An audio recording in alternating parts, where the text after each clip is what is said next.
Kevin said that I said the Montreal screw job was a work. Yeah. It was all planned out.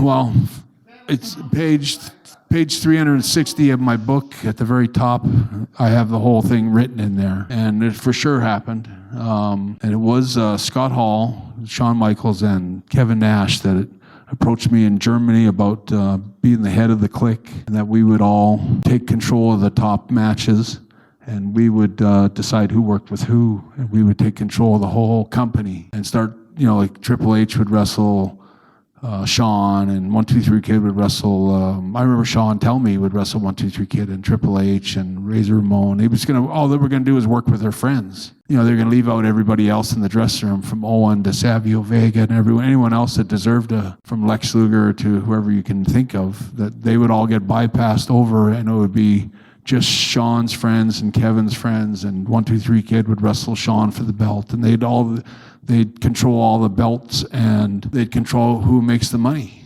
and who gets paid. And I remember going, I don't want to be part of anything like that. That's not fair to the other wrestlers. And so everybody has a chance. If you're good enough to beat me, if someone's good enough to be the champion, then he'll be the champion because he's good enough. And it's, in a sense, wrestling's real that way. Like, if you're really over, you're going to become champion. And I didn't see anybody really being over as a threat to me, including Shawn. It was like, there's nobody that's going to take my job or take the belt from me just yet. And I didn't want to be part of any clique that controls who gets pushed and who makes money and who doesn't. And I still don't think it was fair. and what I said last night in Belfast is absolutely true. Kevin Nash can go to hell.